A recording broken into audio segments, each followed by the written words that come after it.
the first radioactive consumer products were launched in the early 1900s, radioactivity was a brand new field of science. Ergo technically at the end of the Victorian era, so it squeaked onto today's list, but it still counts. The term radioactivity itself was actually coined by Polish-French scientist Marie Curie in 1898, the same year she discovered radium. Now before people started to fear radioactivity, all they seemed to know about it was that it contained energy. This is according to Timothy J. Jorgensen, an associate professor of radiation medicine at Georgetown University, and he said this in an interview. There were implications that the energy would help your teeth if they put it in toothpaste and give you a glowing expression if they put it in facial cream. But there wasn't really any science to show that it was true. And soon after its discovery, radioactive beauty products were hitting the shelves. And people were like, I'll take it. And then, well, things didn't go so well. So when somebody is in love, their pupils dilate. And in Victorian era England, women with very large pupils were considered extremely beautiful. Think Pixar eyes. So in the pursuit of captivating eyes, those women resorted to using Belladonna drops. Belladonna, also known as deadly nightshade, was believed to enlarge the pupils and create a seductive gaze. Women would put a few drops of it into their eyes to get that effect. Well, Belladonna is one of the most poisonous plants to ever exist, and even a small amount can be deadly. The use of these drops pose significant risks, including severe eye irritation, rashes, and blindness. But despite the dangers, a lot of women continue to use these drops in their beauty routines. Now, in her later years, Queen Victoria used the drops in an attempt to get rid of cataracts. Now, while they didn't cure her condition, her eyesight still improved because her pupils dilated. So she continued to use them and refused to have surgery. I get it, I'm stubborn too, but like, your health. Now, Victorian women were also obsessed with achieving a bright and dazzling smile, and to whiten their teeth, they resorted to using toxic substances such as ammonia and charcoal. Ammonia was believed to have teeth whitening properties, but it could lead to gum irritation, enamel erosion, and other dental problems. Now, it's fair to say that at the beginning of the Victorian period, toothbrushing, dentures, and tooth pulling were well understood, whereas by the end there were tools such as dental drills and multiple competing brands of toothpaste. In the Ugly Girl papers, S.D. Powers recommended swallowing a teaspoon of poisonous ammonia mixed in a glass of water to improve the breath and prevent the decay of teeth for someone with acid stomach, which we now call acid reflux. Now for toothpaste, she recommended using burned bread or charcoal twice a day to clean your teeth.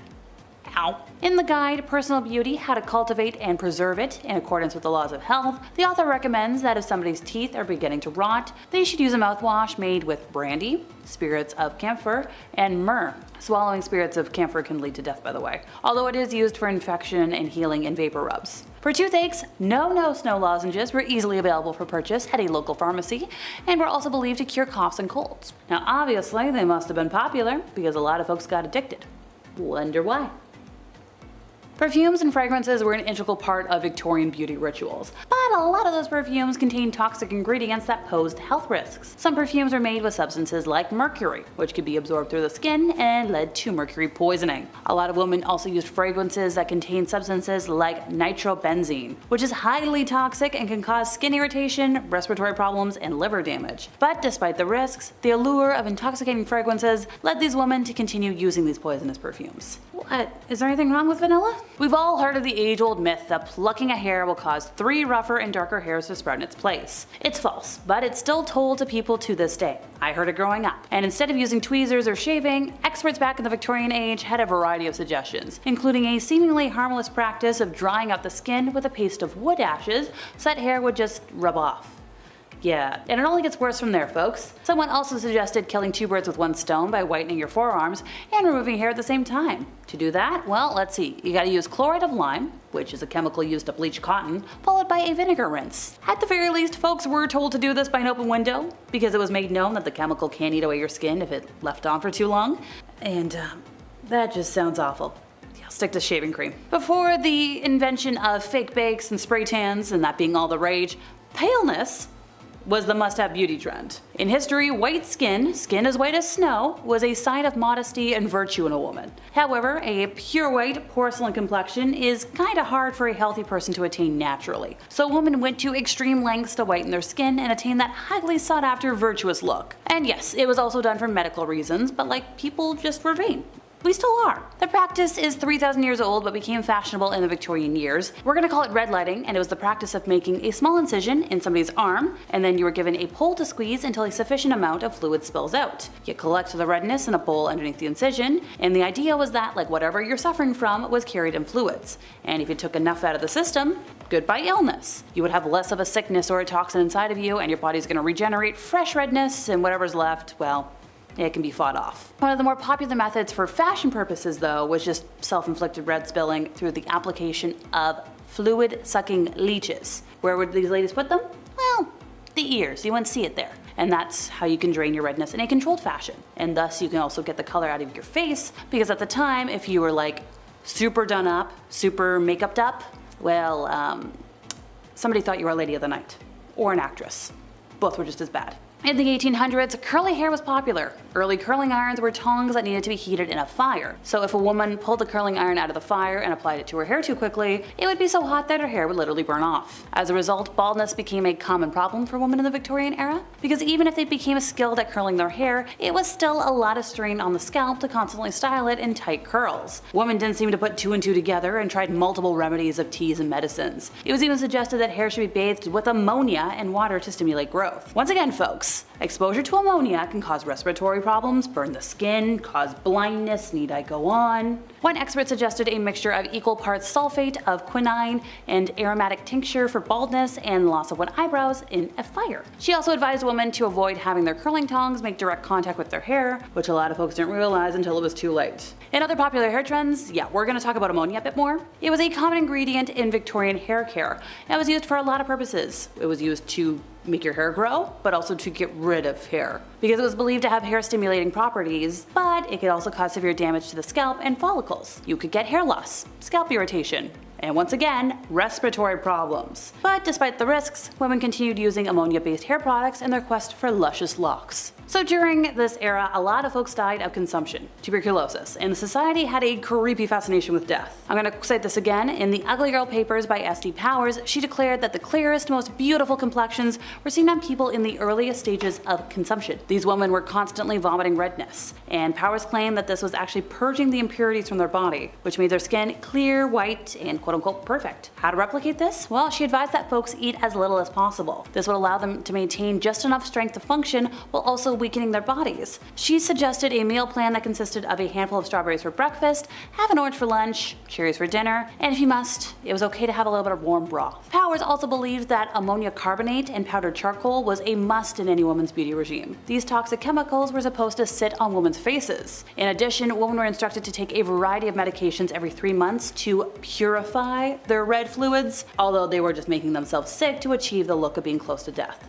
Also during this time, a lot of men and women were unhappy with the noses that they had been born with, just like today. But years before plastic surgery existed, there were a variety of companies that manufactured nose shapers or nose machines. These metal devices were strapped to a person's face to squeeze the soft cartilage of their nose to be smaller or straighter than it was before. And over the years, these things sold like hotcakes. Heather Big invented a spring-loaded contraption with straps to hold the metal around the patient's face while they slept overnight and occasionally throughout the day. This trained the person's nose to begin taking a more attractive shape. Dr. Sid, a surgeon from Paris, reported to his English colleagues that he had created a metal spring-loaded contraption that apparently squeezed a very young patient's nose for 3 months until she was happy with the results. And finally for today, corsets are a fashion item that have been criticized and rudely dismissed as a tumultuous device over the years, and while they aren't harmful as a whole, some of the older and current trends of tight lacing, specifically, do actually have harmful results. So the hourglass figure was highly coveted during the Victorian era,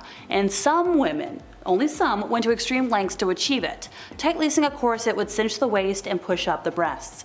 Tight lacing a corset would cinch the waist, push up the girls, creating the illusion of a smaller waist and exaggerated hourglass shape. However, wearing corsets in this style specifically for extended periods had severe consequences on women's health. The tight lacing specifically caused physical deformities, compressed organs, and restricted breathing. Speaking from experience, if a modern girlie was to, say, wear a steel-boned corset that wasn't made for her measurements, so too small, for long periods of time in cold weather, that could cause lifelong rib and back damage. Some women even experienced against fainting spells and difficulty in performing everyday tasks. But once again, if worn properly, corsets pose little to no health risk and actually have been helpful for a lot of folks for posture reasons and bust support. Also, something people forget, corsets were designed to be worn over a shirt, which makes them feel a lot better on the skin. Starting off our list today, we are going to be talking about the tapeworm diet. Eager to conform to the era's svelte silhouette ideal, some women turned to this dangerous and grotesque method, swallowing pills that apparently contained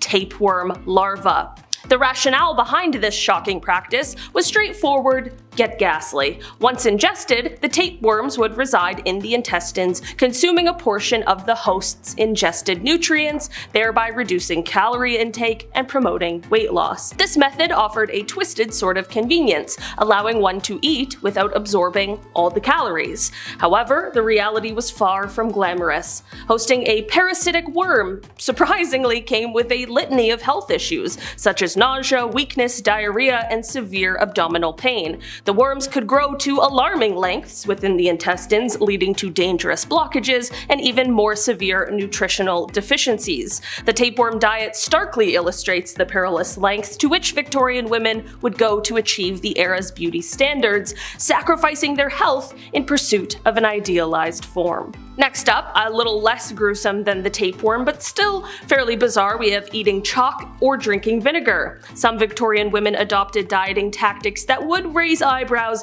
even in today's extreme diet culture. Among these were the perilous practices of eating chalk and drinking vinegar. Yes, that is correct. Chalk, known for its absorbent qualities, was consumed in the hope that it would soak up bodily fluids and suppress hunger, a method as ineffective and uncomfortable as it sounds. On the other hand, vinegar was believed to have appetite-suppressing properties and was consumed in small quantities before meals to reduce food intake. Far from being benign diet aids, these substances posed significant health risks. Regularly ingesting chalk could lead to gastrointestinal blockages, constipation, and malabsorption of nutrients, turning a quick-fix weight loss method into a recipe for malnutrition.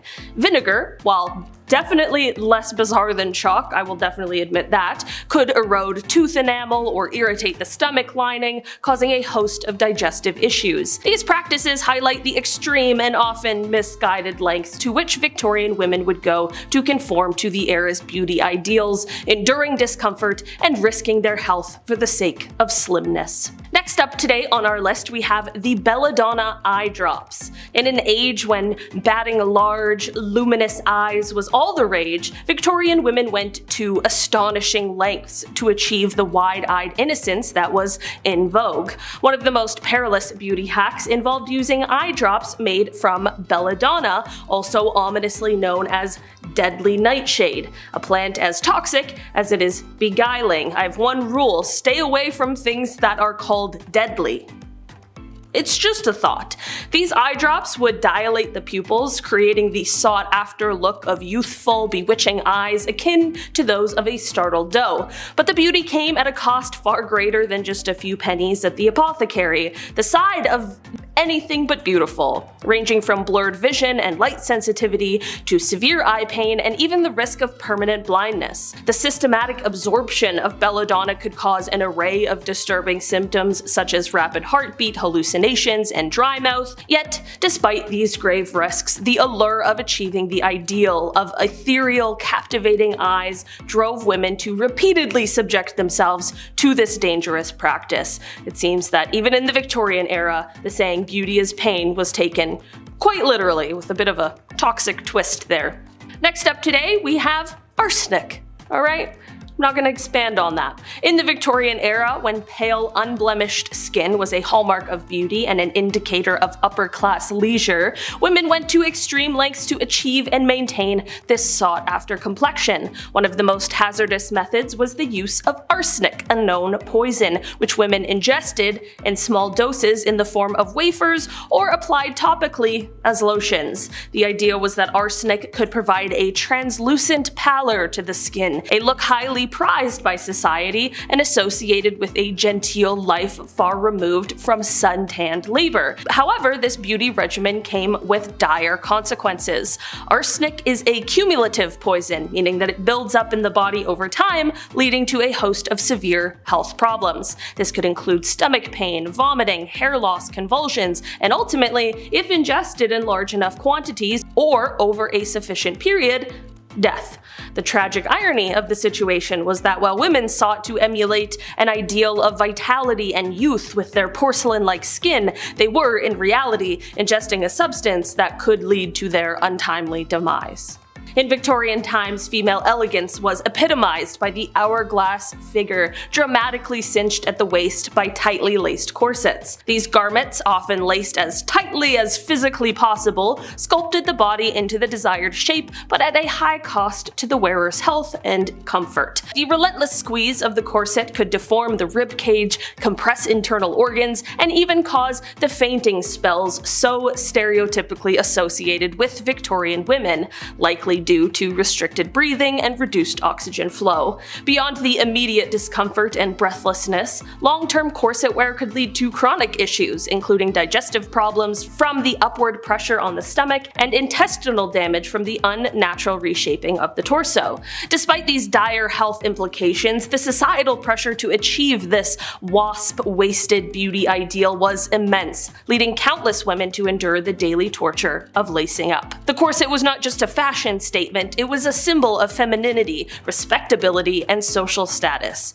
The garment, designed to enhance the feminine form, also underscored the constraints, both literal and metaphorical, placed on women in the Victorian era. In the ever-evolving theater of Victorian fashion, crinolines and hoop skirts definitely stood out. Like, literally, they were out like this. These garments were engineered to create the era's coveted bell-shaped silhouette, dramatically expanding the width of a woman's gown while allowing for a relatively slim waistline. Imagine navigating through daily life encased in a cage of whalebone or steel, the skirt billowing out to comical proportions. The challenges were manifold. Doorways became formidable opponents, sitting down required strategic maneuvering, and a gust of wind could become a public spectacle. Beyond the inconvenience and absurdity, these garments harbored genuine dangers. Their vast circumference made them prone to catching fire from open flames or embers, a very common hazard in an age dominated by candlelight. There were also numerous accounts of women being injured or even killed after their hoop skirts caused them to fall or become trapped in machinery, carriages, or other perilous situations. Yet, despite these risks, crinolines and hoop skirts persisted as the height of fashion. In a way, these garments symbolize the balancing act of Victorian women, striving for elegance and grace amidst the cumbersome and hazardous demands of their attire, all while maintaining the poise expected of a lady. Next up, we are going down, and we're taking it to footwear. In the Victorian era, fashion dictated that women squeeze their feet into pointed boots and perch on high heels, of course, for elegance and femininity. With an emphasis on small, dainty feet, women were often compelled to wear shoes a size or two too small, leading not just to a dainty step, but to a whole host of foot woes. Corns, bunions, and blisters were the painful badges of honor for the fashion-forward Victorian women, often accompanied by chronic pain and difficulties in walking. The irony was palpable. In striving to embody the demure, delicate ideal of the time, women were actually undermining their own mobility and comfort, hobbling themselves both literally and metaphorically. Yet the allure of the fashionable pointed toe and the slender arched heel was too potent to resist, reflecting a societal obsession with appearances that trumped practicality and well-being. Next up, we are going to be talking about hairstyling. Victorian women often turned to aggressive and harmful substances to address their hair care woes, with ammonia being a prime culprit. Esteemed for its supposed benefits ranging from invigorating hair growth to stripping away undesired color, ammonia was a popular choice despite its caustic nature. Yet the reality of ammonia-based treatments was far from beneficial. This potent chemical could wreak havoc on the scalp, causing inflammation, burns, and weakening the hair structure, often exacerbating the very problems that it was meant to solve. The irony was bitter. In their quest for vibrant, healthy hair, Victorian women subjected themselves to treatments that could lead to brittleness, breakage, and even significant hair loss. Not only this, but the fumes from ammonia were not just unpleasant, they posed a risk of respiratory distress, particularly in the poorly ventilated dressing rooms of the time. Yet, of course, like everything on this list today, driven by the era's rigid beauty standards, many women persisted in using these hazardous concoctions, a testament to the enduring and misguided pursuit of beauty. In this context, the Victorian obsession with hair care serves as an example of how societal pressures can drive individuals to make detrimental choices, sacrificing their health at the altar of appearance. Next up, we are talking about one beauty standard that we still see people going to crazy lengths to achieve, and that is all in pursuit of shockingly bright, pearly whites. Among the dubious methods employed during the Victorian era were treatments involving ammonia and charcoal, substances as harmful as they were hoped to be effective. Ammonia, known for its potent cleaning properties, was believed to be a shortcut to a dazzling smile. However, its harshness could wreak havoc on the delicate tissues of the mouth, leading to inflamed gums, weakened tooth enamel, and a host of other oral afflictions that are anything but smile-worthy. On the other hand, charcoal became a go-to for its supposed abrasive action, thought to scrub away stains and discoloration. Yet this rudimentary form of dental care could strip away the tooth's protective enamel over time, inviting decay rather than deterring it. And then there was the practice of using burned bread as a tooth cleaner, a homemade remedy that was more likely to introduce harmful bacteria into the mouth than provide any genuine whitening benefit. These practices highlight a fascinating contradiction of the Victorian era. And next on our list today we have perfumes. In the Victorian era, a time when the miasma theory of disease was still widely believed, perfumes were more than just a luxury. They were considered a necessity to mask body odors and supposedly ward off illness. Yet, unbeknownst to the genteel ladies dousing themselves in these fragrances, they were often spritzing on concoctions laced with dangerous chemicals. Mercury, known for its toxic properties, was a component in some perfumes absorbed through the skin with every delicate dab behind the ears or on the wrists, potentially leading to mercury poisoning, characterized by symptoms as mild as mood swings or as severe as neurological damage. Then there was nitrobenzene, another hazardous substance found in some Victorian fragrances, which could cause an array of health issues ranging from skin irritation to serious respiratory distress and even liver toxicity. The irony was palpable. Products designed to enhance one's allure and purported cleanliness were, in fact, insidious carriers of harm. Number 10. Marriage. Poor good women have lost a marriage into war, famine, disease, and disaster. I know some might think initially that this isn't a punishment, but in the cases of the Victorian women, the societal status of being a woman was only seen based off of the ideologies that needed to be pure and clean. Your bodies were seen as temples, and it shouldn't be decorated with jewelry, nor should it be used for physical activities or your own personal pleasures. You couldn't oppose men, and you being wealthy or a spinster was the only exception. Single women were looked down on with shame and pitied, and as your main purpose as a woman was to marry and reproduce. Even young girls at the age of 8 to 12 would stop working as if there was no child labor laws or protection laws for children, and as soon as these women or young girls were able to menstruate, they would be negotiated into marriage and no longer be able to sustain themselves financially or just be a kid. And being a poor married woman wasn't an option, as you had no individual rights under law. Married women were only seen as one with their husband, and the husband would be the manager and entitled to all of your properties, as it was seen more as a business, and you were being micromanaged constantly until death do you part. Number 9. No rights. As I mentioned with marriage, women didn't have any rights, as they were seen primarily as second-class citizens, and if you were a woman of color, my goodness, you were definitely seen less than human. Women who had to be married ended up losing everything they owned, inherited, or earned, and it would belong to their husband. Once a woman married, control control of any property she owned as well as any income she received from it past her husband. Although he could not dispose of it without her consent, her property, her personal property such as money, or earnings or investments, and personal belongings such as jewelry passed absolutely into his control. She could not part with them without his consent, and if you were in a loveless marriage or a harmful one, you couldn't divorce your husband. Divorce wasn't even a concept for women to execute without losing their own amenities, even in the court of law until the 1970s, almost 100 years or so later, after the spark of the women's suffrage movement in the mid-late 1800s. So men had the right to divorce his wife under the grounds of adultery, but women had to prove her husband was unfaithful combined with other allegations including cruelty, bigamy, incest, and so on. Luckily, in the 1857 Act, divorce did become a bit easier little by little, but again only under the impression that the woman had legal grounds and proof her husband was unfaithful with evidentiary support to back up her claims. And even then, she could finally earn some of her possessions. As for the husbands, if he wanted to divorce his wife, he didn't have to do anything, he could just say it and it would be fine. Number 8. No education. To me, education is extremely important as it was something I learned growing up in my family, that education liberates you to understand yourself, those around you, and the world better.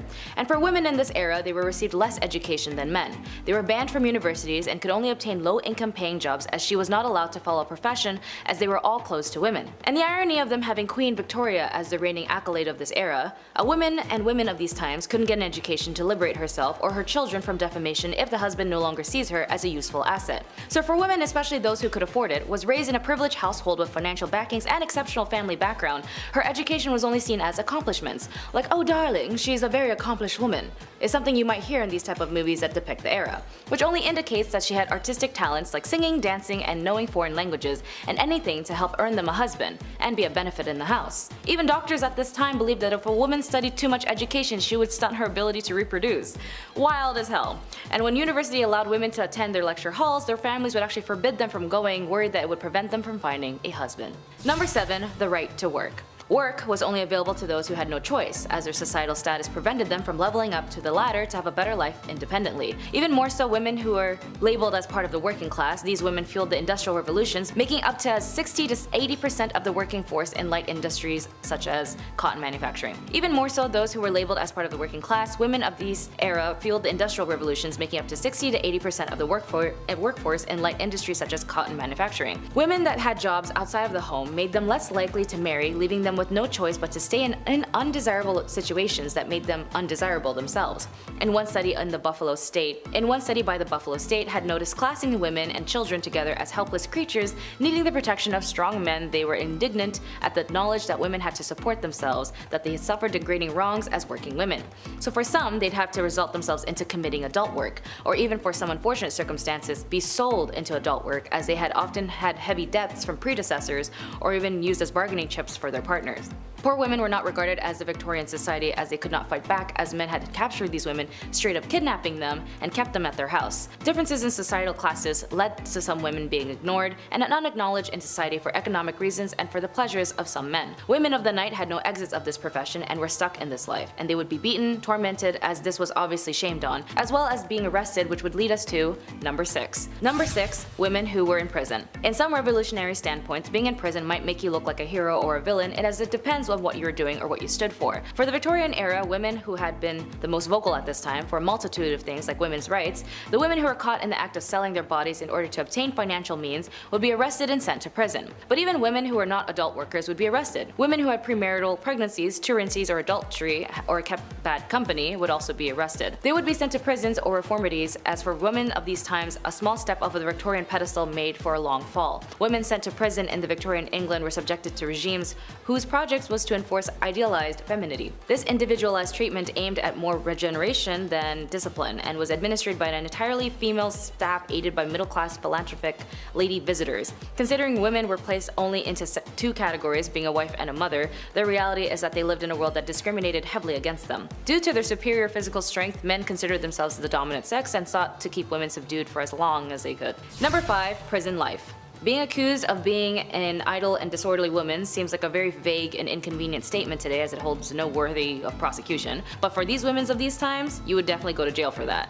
These roughly defined offenses were common charges against women in the 18th century. At least in some records of the names of these women have survived, there are 2 on the list who are sadly identified only known as an unknown woman, cannot give any account of herself, and the other being accused of being a vagrant and an idiot. Which, of course, being an idiot isn't a crime unless you're doing something idiotic that hurts another person. Then yeah, I guess being an idiot is a crime. It is possible that up to 2/3 of prisoners in the House of Corrections, like the one at the prison called the Wakefield House of Correction, were female.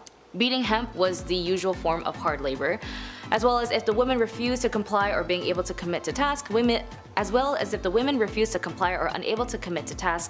and beatings were also a commonplace, particularly to those who convicted of vagrancy, lewd conduct, and night walking. Number 4, domestic harm. This is sort of stemming back to the whole marriage thing in number 10, as it basically ties in on how horrible life was being a woman in the Victorian era, or just being a woman in general in any historical time. With these sacrifices and determinations of these women, as they ensured the women like me were able to gain access slowly but surely to equal rights, but sadly when it comes to marriage for some of these women, they're also at risk of being in harmful relationships that were extremely normalized at the time. Violence against women and the lack of protection was common, as there were no laws for the physical violations they had to endure. After all, when you got married, everything you owned belonged to your husband, and so did your body, with or without consent. Domestic violence was an issue that captivated the Victorian imagination due to the unprecedented visibility that domestic harm began to receive in the press and the emergence of an ongoing debate during the 1840s and the 1850s. Domestic violence was an issue that captivated the Victorian imagination due to the unprecedented visibility that domestic harm began to receive in the press and the emergence of an ongoing debate during the 1840s and 1850s about the domestic harm and other marriage issues that affected women. Like all laws that slowly opened gateways to other clauses, the 1828 Offences Act that targets working class violence helped a cultural shift on the subject, and domestic violence became a topic to the public. Number 3, the angel of the house.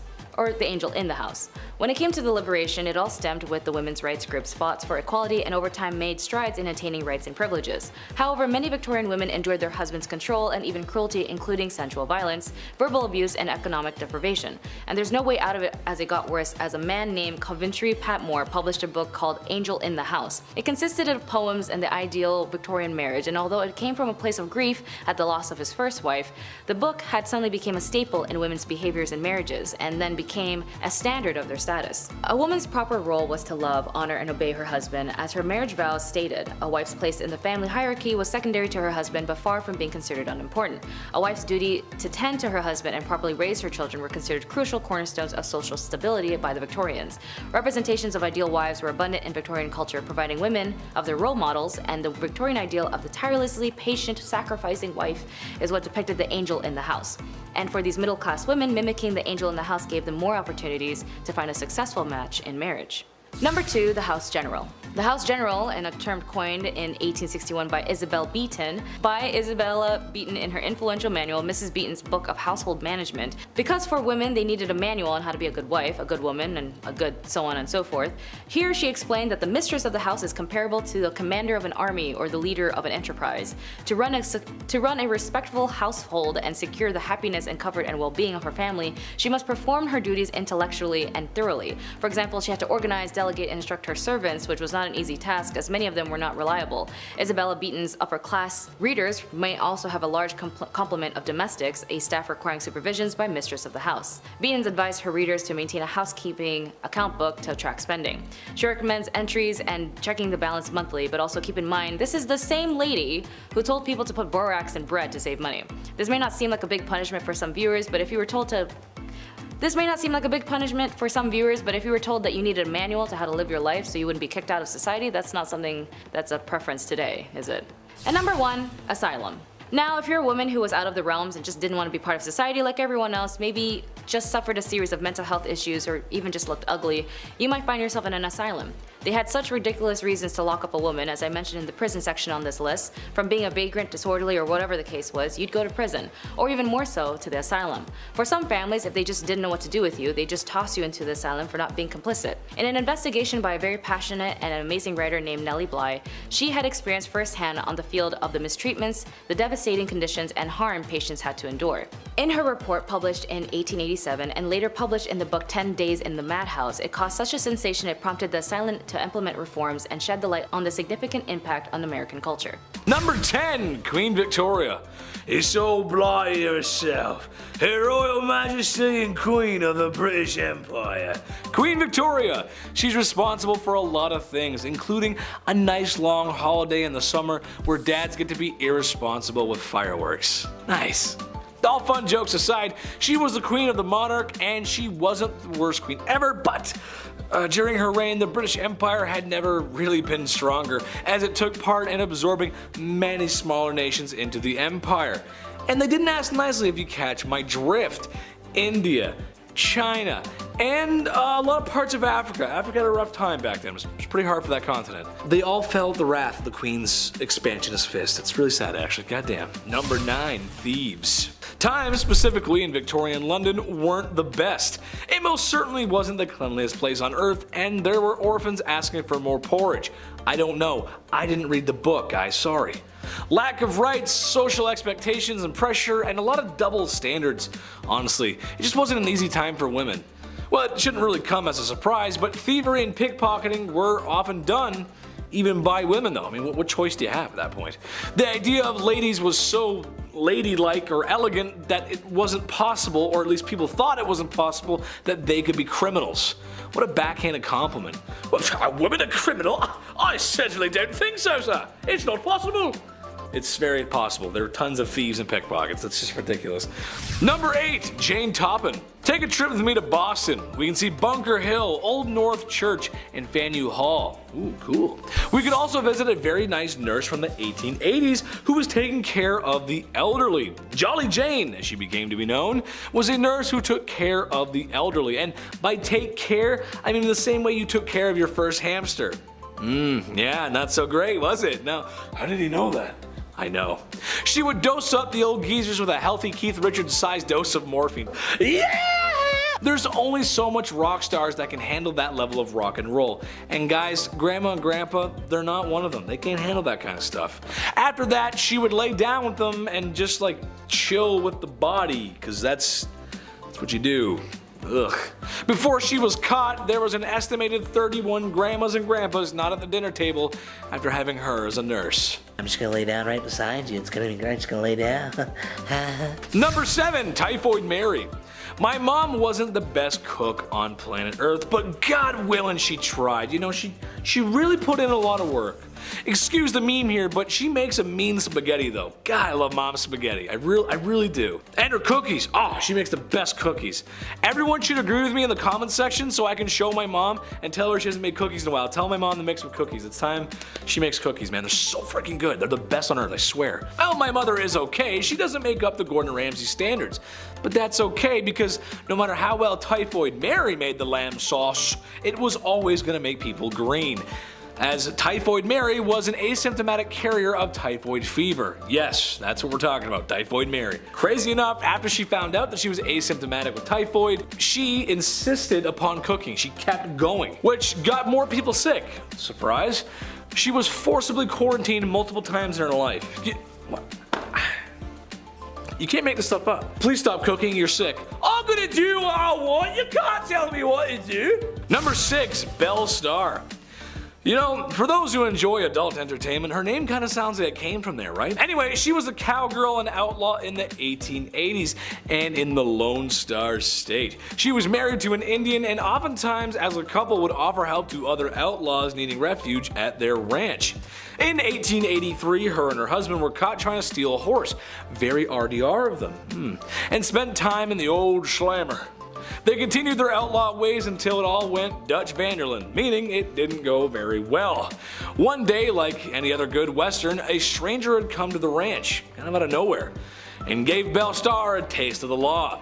Just happened to be with a big iron. To this day, nobody knows what happened, who the stranger was, or why she was bang bang. No one knows. No one understands. It's crazy. There should be a movie about that. Big iron on his hip, all fancy. Anyway. Number 5, Mary Surratt. I actually didn't know this one, but perhaps maybe our American audience remembers. Some will recall a time when America was divided in twain.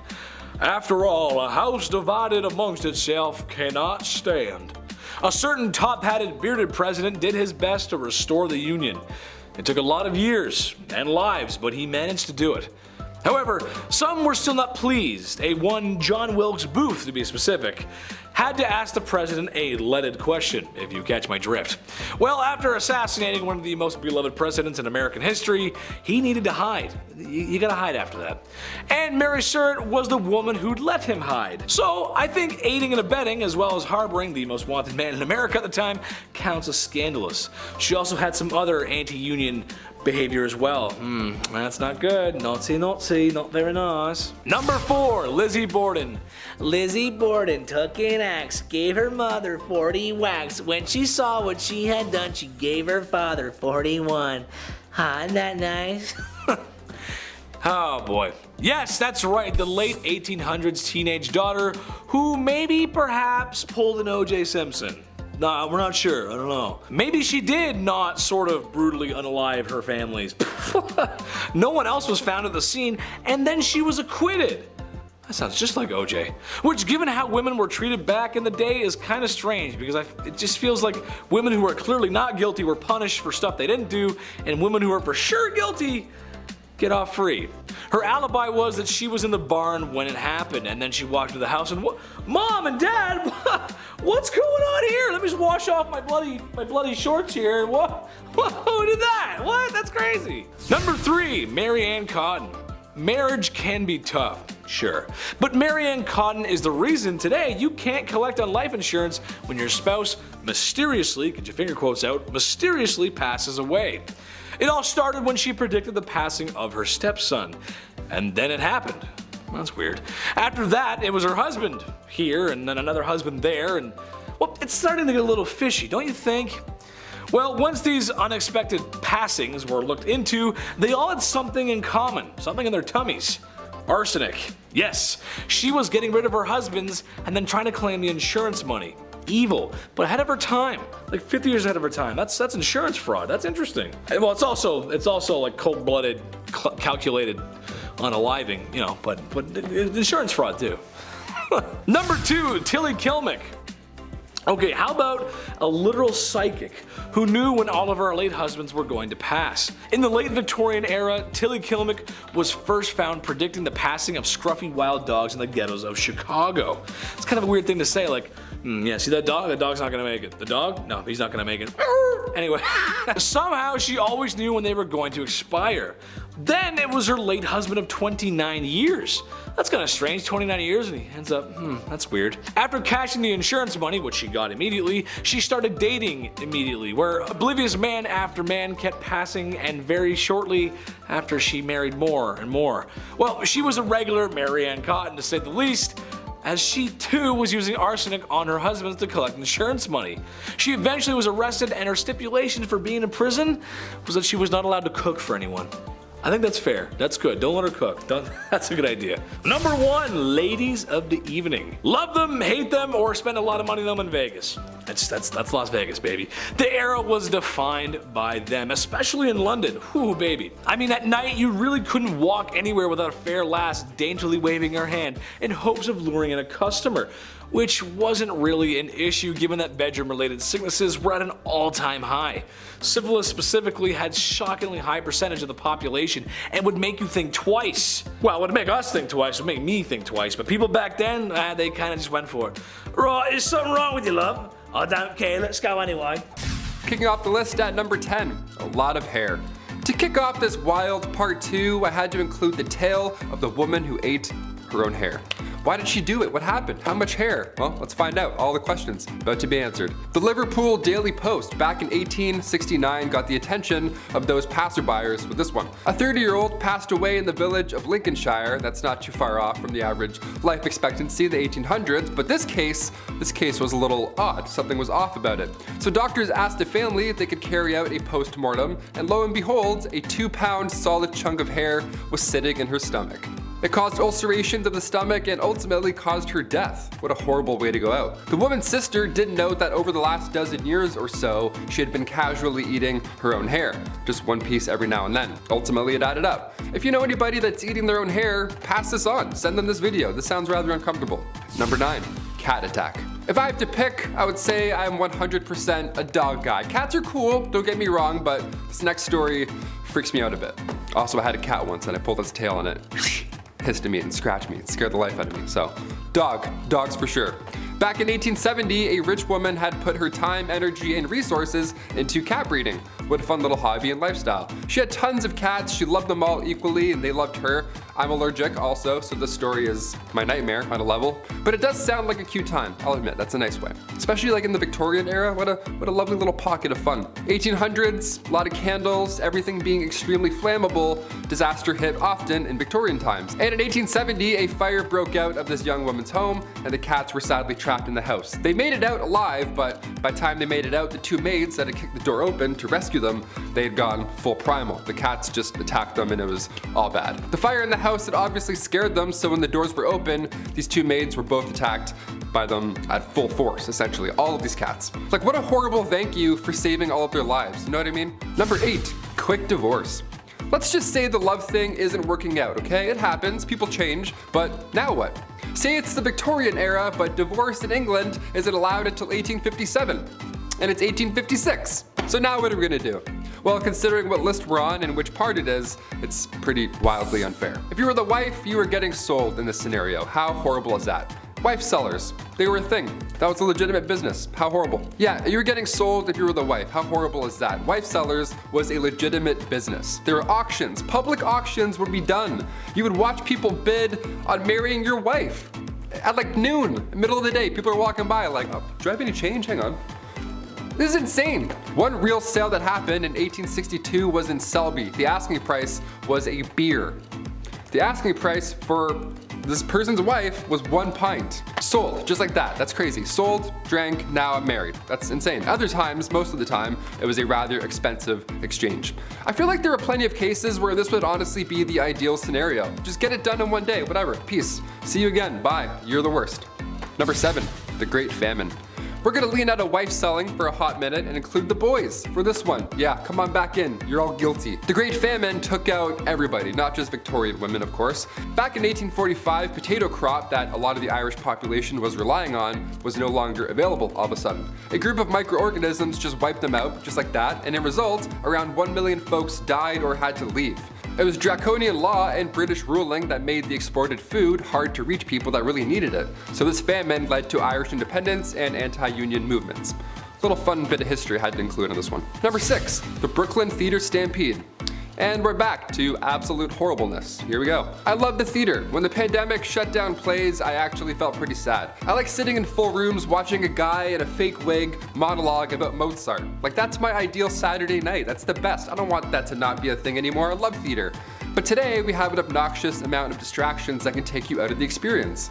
Guy's texting, fighting his ex-girlfriend 2 rows ahead of me. I'm trying to watch Joseph in the amazing Technicolor Dreamcoat. I'm like, man, it's not the same anymore. Theater's not the same anymore. Turn off your phone. Throw a tomato at him.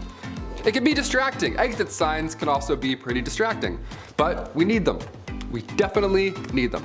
Because in 1876, the Brooklyn Theater caught fire after a single lantern fell over on stage during a performance.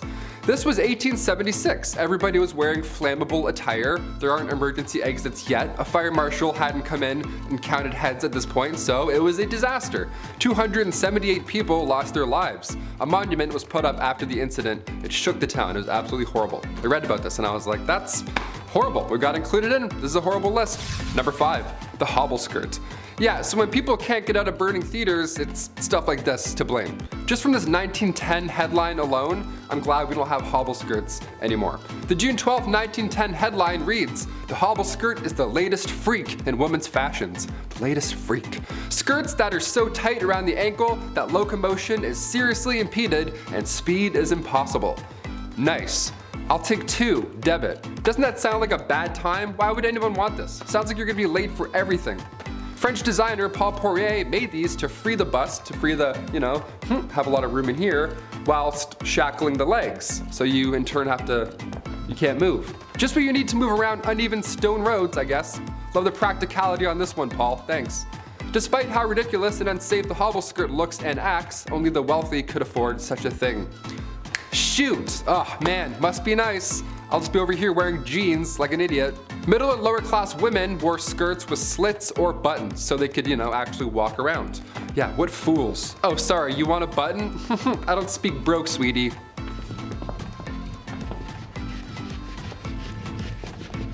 Number 4, lead-based. When I started here at the studio a year and a half ago, maybe 2 years, I was like, okay, I gotta put on face cream maybe. A lot of lights, a lot of HD. Time to get rid of these bags under my eyes finally. I don't know, maybe drink some water. See what happens. Finding a skincare routine of any sorts is easy now, dare I say. The lovely World Wide Web has our back. You can learn how to draw your eyebrows on while listening to true crime. It's wonderful where we are today. But the cosmetic game, back in the 18th century, not great. Turns out wasn't that great, not that safe. RuPaul's Drag Race would have been a lethal sport, you know what I mean? Back in the 18th century, lead mixed with vinegar was often used to make your face look, more pale. The Victorian look, I guess, gotta have those veins pop out. A splash of sulfur for those freckles. Horrible idea. Queen Elizabeth I used cosmetics containing lead, mercury, and or arsenic, the same poison that took out George III and Napoleon Bonaparte, so not safe at all at any time, period. In fact, arsenic was on the priority list of hazardous substances, and toxic metal exposure is still an issue we're facing in this era, let alone Victorian. Number 3, the Kensington System. This was horrible. Queen Victoria was brought up under the Kensington System, which if you haven't heard of before is awful. I was grounded more often than not growing up, I'll admit, I was the youngest of 3, so I tried some shady stuff every now and then, but this is another level. At least I could go to the washroom without supervision, you know what I mean? Yeah, buckle up. Victoria's mother, Duchess Victoria of Kent, she created this Kensington system to control her daughter. She literally isolated the child from friends, family members, anybody, everybody, you name it. Her mother would monitor her every action on top of this, including who she can see or speak to, if there were any of those people at some point. Victoria only had 2 playmates growing up her entire life. She had her half-sister, Princess Feodora of Leningen, and then the Duchess attendant, Sir John Conroy, his daughter, Victoria. I mean, I had like 4 friends growing up, maybe 5 and a half, but this is just cruel. This is just unfair. Especially with a royalty too, you'd think you can have more things. No, less. She shared a room with her mother until she was a queen. That entire time, she literally couldn't walk down the hallway alone. Victoria has reflected on her childhood, and yeah, in case you're wondering, she hates John Conroy. She referred to him as a demon incarnate, so she's got the words. Number 2, arsenic dresses. If looks could kill, literally. You've heard of arsenic and old lace at some point, but what exactly are we talking about? Back in 1861, a poet by the name of Henry Wadsworth Longfellow, real name, his wife, Fanny, also real name, her dress caught on fire and her burns were so bad that of course she sadly didn't survive. But this was sadly common in Victorian days. Puffy dresses, open candles, as we heard earlier. These dresses back then, they were flammable as is, but some of them were made with literal poison. Some of them had arsenic made to have that like green look, like the real arsenic green look. It wasn't just in clothing either. Back in 1861, an artificial flower maker named Matilda Schurer used green arsenic-laced powder, and her fingernails had turned green, and green foam started coming out of her mouth, and it was just a horrible way to go out. Arsenic is not supposed to be inhaled, let alone worn. Although, yeah, it did look nice for a hot minute. Not worth it. And finally, number 1, Queen Victoria's threats. Being the queen and all, and we're talking about the Victorian era, I figured we'd end with this one. Being the queen and all, a security team is always needed, and during her reign, there were multiple attempts to harm the young queen. The first attack was back in 1840. It was an 18-year-old man named Edward Oxford, and he fired towards the queen's carriage, but obviously and luckily missed. But when Edward was accused of high treason, he was actually found not guilty due to insanity. Then a couple years later, in 1842, it happened again. This time, 2 men fired at her. They were found guilty. In 1849, her carriage was attacked by William Hamilton. In 1850, as the carriage was passing the gates of Buckingham Palace, Robert Pate, a retired soldier, ran up and hit her with his cane. Victoria was okay, thankfully, but of course, she was shook. Then again in 1842, 1849, and 1872, attempt after attempt. But then things got a little worse. If you haven't heard of Boy Jones or anything that happened here, I saved it for last because it's extremely unsettling. A teenager stalked the queen back in 1838 until 1841. Edward Jones, aka Boy Jones. This guy somehow managed to break into Buckingham Palace more than once. It was some Assassin's Creed type stuff. He just knew some back way, he climbed some window or whatever. The guy just knew a route in, so he would break in and would more often than not just hide under the queen's sofa. He would sit on her throne sometimes, and one of the worst things ever, he would go through her drawers and like go through her clothes and stuff. It was creepy. He would steal her clothes until eventually and thankfully he got caught. Of all the things you can do, of all the crimes you want to commit in the Victorian era, you're gonna go hide under a couch for 5 years? Okay, I'm glad he got caught, but just so weird. What a weird ending. Number 10, bottomless undies. I think I speak for everyone when I say that putting on a clean, fresh pair of underwear is a nice feeling. Gone is the brown underwear that was once white of yesterday, replaced with fresh, loving linen of today. Now, if you're also like me, then you probably have some underwear with holes in it. I'll throw them out eventually. I'll get around to it. Just wear them a few more times first and then I'll get rid of them. But did you know that some ladies' underwear in the Victorian era had no bottoms? Yeah. Part of the many layers of clothing that women were wearing back then, their underwear had no bottoms, which to me is the whole point of wearing bloomers in the first place. You gotta keep your business warm and packed away. I just don't understand what the point of having it all hang out is. That's just stupid. I don't know. Number 9, no razors. There's a joke about the 70s, George W. Bush, and garden hedges here, but I'm gonna let you fill in the blanks. Basically, this is a time in history where you cannot hop in the whip and drive on over to your local hair razor dealership because there ain't no whips and there ain't no CVS or Shoppers Drug Mart if you're Canadian. Today you can buy disposable razors pretty much anywhere and there's multiple models for doing so. When things get hairy, you got options. Women in the Victorian era were not so lucky. They had to go for the natural look. Now, not that there's anything wrong with that, it's just I feel like a girl's gotta have her options. She gotta be able to, do her own thing. Why not? Number 8. The dirty Thames. When you think of Victorian England and the people, there's only really 2 classes, the wealthy and the ones who are broke and sound like they're from Peaky Blinders, love. Yeah, that's right. However, even for women of high esteem with their bottomless undies and lady maidens growing a flush, the streets of Victorian London weren't very bourgeois, to say the least. Muddy dirt roads, thieves, beggars, and a really bad smell. It just didn't smell very nice. Oh, and also a really scary guy, but we'll get to that in part 1.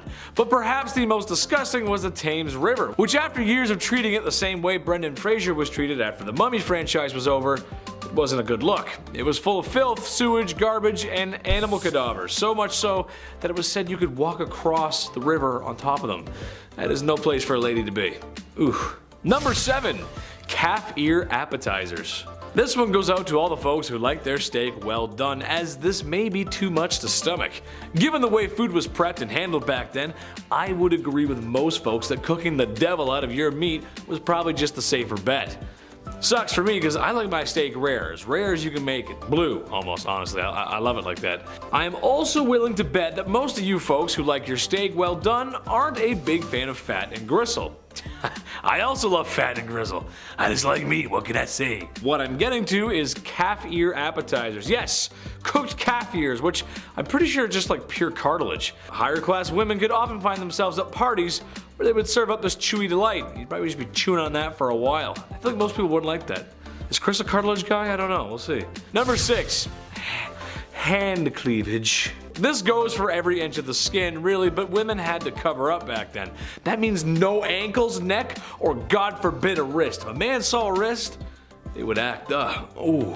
Well, I don't know if they were that down bad, but women of higher esteem wore gloves. There's etiquette to gloves. It was all part of the culture, which means only women with dosh could practice such glove etiquette. I say no woman should have to cover up. She should wear whatever the heck she wants when the heck she wants to.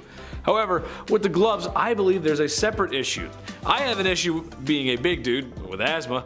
I sweat a lot more than the average folk. It just sucks, but if I was a fair lady with those gloves on, well, I might want to leave them on. Wouldn't want to ruin anyone's appetites for calf ear appetizers because the smell and the sweat, it just, it'd be gross, Number 5, dresses too big. This is something I'm glad isn't a thing anymore. I'm not a person who likes to dress up. I'm a simple dude. Casual and comfortable is my forte. However uncomfortable wearing suits is, I like to think I clean up well. And I understand sometimes you gotta wear drip. It's just how life goes. Sometimes you gotta dress up. I just don't think people should be showing up to any formal events in cowboy boots and a popped collar shirt. I've known a few of those people. But what I'm really talking about here is the obtuse size of women's dresses and just the whole culture of women's fashion back then. It's just crazy. Large and overbearing dresses with enough material to use as blankets when you sleep. I know that couldn't have been fun. It's horrible. Especially with my sweat problem. A few hours in a suit and maybe a few beers later and the first thing I'm trying to do is take the suit off. It gets tight and sweaty in there and it's just a lot of material. It's just too much. And doorways, trying to get through doorways, ugh. Forget about it. Number 4, fava beans. Well, after all that sweating and being around all that foulness, ladies needed to detox. How about a nice face mask made of beef? Yes, that's right. To keep their skin young and beautiful, they would drape a slice of beef over their face. Nothing like a little Hannibal Lecter before bedtime. Now, I hear you saying, well, Chad, that's not that bad. Okay, but think about this though. For the time period, that beef was probably yucky due to food processing practices of the time, and there's just no fridges. That means it would stinky. I hope it was at least winter before these ladies decided to beef up like that. This process of beef was supposed to rejuvenate the skin because beef contains some important vitamins for such. I can't recommend that. You just walk in with the beef and, hello darling, yes. Gross. Number 3, hot Christmas. This is just so dumb. I'm just gonna go ahead and tell everyone at home right now not to do this, because I know some of you, and some of you are gonna be like, oh, thanks, Chetty, that's cool. No, don't do it. I'm a doctor, a lawyer, and a firefighter. Basically, this was a super fun game that felt like something out of Johnny Knoxville's head, not Victorian families gathering at Christmas. Basically, they would gather at Christmas to play a game called Snapdragon. You get a bowl of raisins and almonds, you pour some brandy in there and maybe one out for your homie, and ignite the brandy. Once the bowl is on fire, the family will compete to see who can grab the flaming treats and eat them the fastest. Okay, second-degree burns are not how I want to spend my holiday season, and also, in a time before smoke alarms and a modern fire service, this sounds like a really bad time. Grandpa could lose it out of his hands. Drapes catch fire, the house burns down, probably the whole neighborhood. Just a bad idea. Also, I hate raisins, so setting them on fire? Yeah, I'm out. I don't like raisins. They're gross, dude. I don't like them. Number 2, crypt pics. Look, it's a part of life. It happens. You live, you love, and depending on how much your wife likes interior design, you probably have a sign hanging up like that in your home somewhere that says something like that. You know what I'm talking about. And after spending all that time in HomeSense, it's all over. Fade to black, cease to exist, the forever box. There's a whole process and respect in the undertaking business. The Victorian era had a strange tradition, however. How about taking photographs with the body of a family member who has recently passed on? Yeah, that's right, I know. I couldn't believe it, really. People would sit there for minutes taking photos of those who are no longer with us because the process of taking photos was not great. This isn't the digital age, after all. This is something that the crypt keeper would make you do. Keep them in the album or something. Just not for your everyday family, man. That's just weird. Yes, so now we're going to take photos. Like, that's just weird, you know? It's just weird. It's weird. Number 1, Jack the Ripper. Listen, the women of Victorian London feared this guy. And how can you blame them? A terror that seemed to come from nowhere and could strike from anywhere. Humans unaliving other humans is nothing new, and it probably won't be old. It won't get old soon. This is what we do. It's kind of our thing. But this was the first modern serial unaliver. Jack the Ripper's identity has never been found. It's only been speculated, and some studies suggest that it has been revealed, but it's really hard to pinpoint something that happened that long ago. He was nasty and the crimes were awful. The photographs of the crime scene do not exactly follow today's media rules or decency, as it's really just horrible and it's just really messy and bloody and just gross. It's kind of hard to talk about this era without Jack the Ripper. Women should feel safe at night no matter what era it is. That's right, ladies, I'm on your side.